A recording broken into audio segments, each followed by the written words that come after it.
4 partners in the hospital. Come on, Alex, you're a good cop. By the way, who's my new partner? What are we going to talk about today? Well, we're going to talk about the 1976 ABC classic, Holmes and YoYo. I'm not even sure out there who remembers this show, but growing up as a kid, I actually liked this show.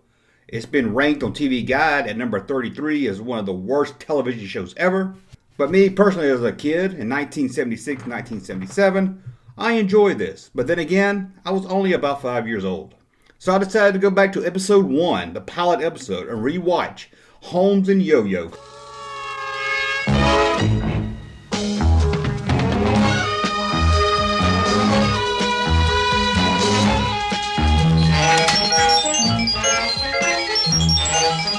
The story of Holmes and YoYo revolves around 2 detectives. One, a down-on-his-luck detective named Alex Holmes, played by Richard Sherrill, who has a pre-Ace Ventura-style haircut, and his new partner, Gregory YoYo. Now, YoYo is short for a longer name that I can't pronounce, so I'm not even going to try. We call him YoYo after his creator, Gregory Yoyonovich. He is played by John Schruck. I kind of see him as the poor man's Elliot Gould.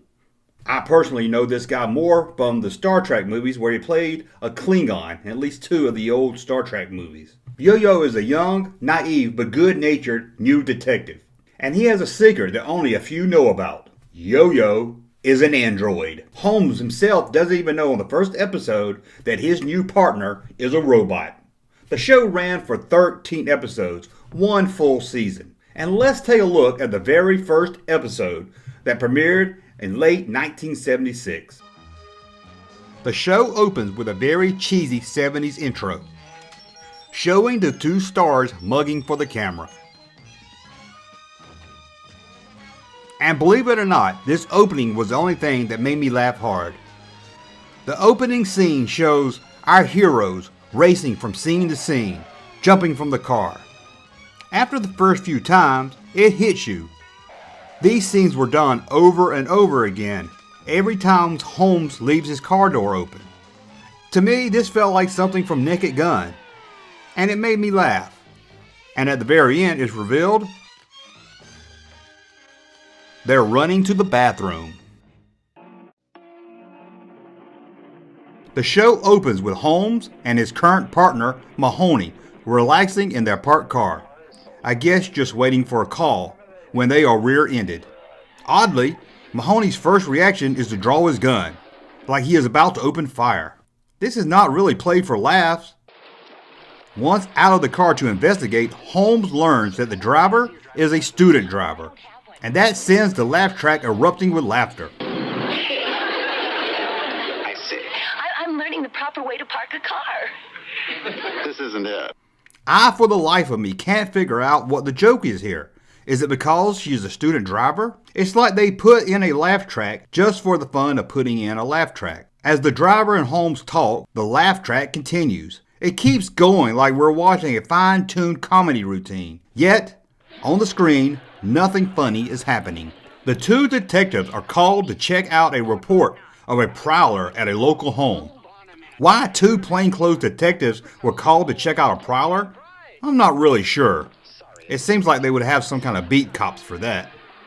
Once there, Holmes mistakenly opens the garage door.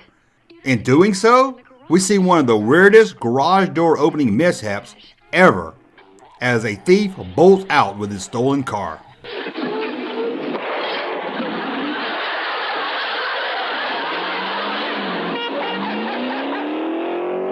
With Holmes' partner now injured, Holmes is given a new partner to help find the rare antique car.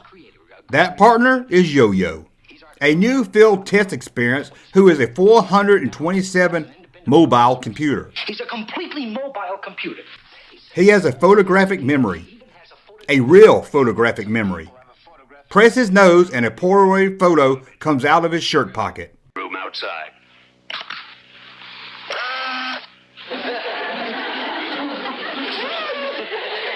Excellent. Who's that man wearing the typewriter? It's gotta be Holmes. YoYo is teamed up with Holmes, who doesn't know YoYo is an android.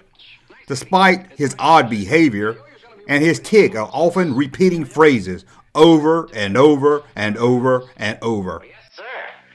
Where you been working, Yo-Yo? 23rd Precinct. Hey, what division?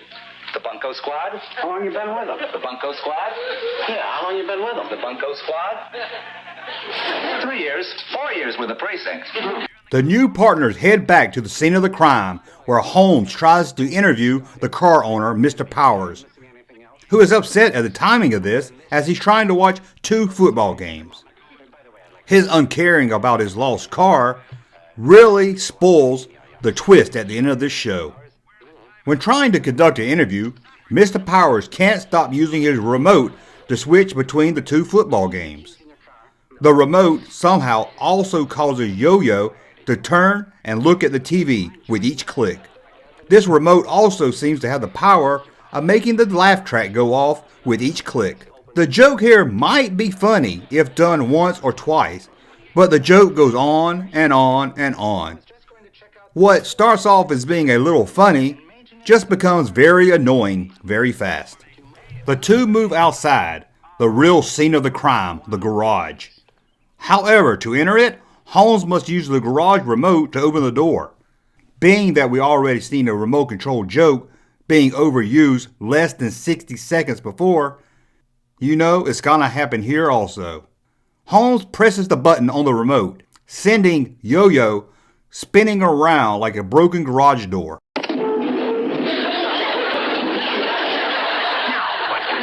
Also again, the remote control has an effect on the laugh track as it goes crazy again with laughter. Yo-Yo explains he was just doing his daily exercises. I'll give you this scene. Yo-Yo flipping around. It is a little funny, but I think it's mostly due to the odd effect of the stuntman on wires. The 2 quickly find a magnet that was used to open the garage from the inside. And this is the thief's calling card. As Yo-Yo explains to Holmes how the thief got away, we are given one of the most longest, awkward pauses in television history. Kincaid must have driven it right into the truck. Yeah, I know that. The 2 detectives just happen to drive right past Kincaid, the car thief. Where? Over there. Look. Sure looks like. They also happen to drive right into the back of a semi-truck's trailer. The 2 bicker back and forth, using clearly ADR that doesn't even sound like they're in a police car, much less like they're in a trailer. Alex, you drove into a truck. Just testing our theory. Well, you'd better back the car up. I know that. However, before they exit the trailer, they are unaware that it has moved forward, causing the 2 fall to the hard concrete below.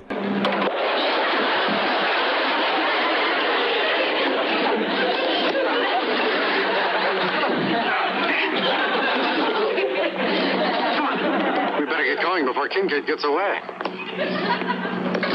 Close your door. The 2 then search the content of shipping boxes without a warrant, without even getting permission from the company's owner.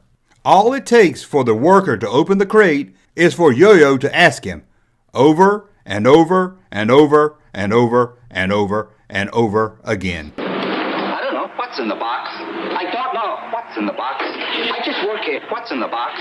Okay, get off my back. What's in the box? Automobile parts. What's in the box? I just told you. What's in the... Open it. However, the 2 find more than just stolen car parts. They find the body of Kincaid, who just a few minutes before was just standing on the side of the road talking to a friend. Isn't that Kincaid? Where? Over there. Look. Sure looks like it. Now, somehow he's dead. Not just dead, but he's boxed up with car parts. All within a few minutes. Then the 2 do what most detectives do after they find the dead body of their wanted thief. They head to the local diner. Hey, Alex, you want half of my sandwich? Thanks. Why don't you try some of my blue plate? Thanks. At the diner, Yo-Yo takes a bite of his plate. Yes, a bite of his plate. As they remember about a manual at Mr. Powers' home about how to take a car apart. The 2 detectives theorize that Mr. Powers, or maybe his wife, stole the car themselves for insurance money. The 2 head over to Mr. Powers' house.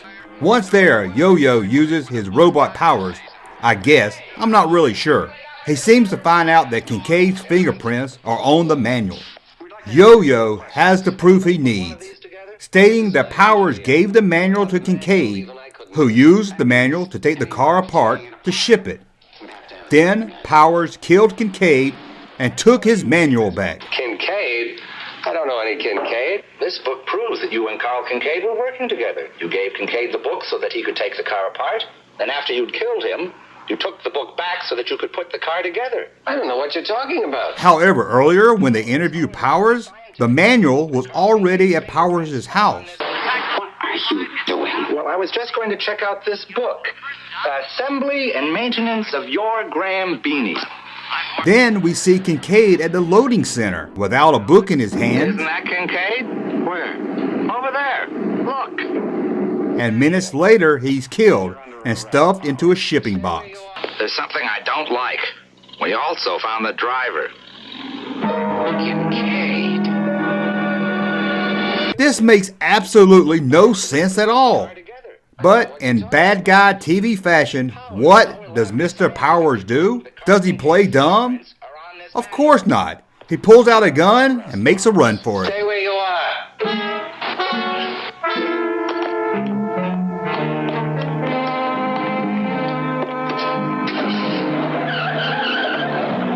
The two head off in Powers' new unfinished kit car that YoYo explains is the fastest car ever made. It goes 0 to 150 in 10 seconds. The two head after Powers, and due to the speed of the world's fastest car, they blow right past the wanted car.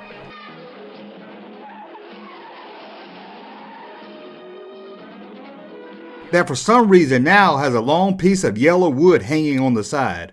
I don't understand where this piece of wood came from or how it got there. My guess is from a yellow wooden caution sign that the car will hit later. As Powers almost gets away, wait, hold on a second. What is that concerned citizen doing back there?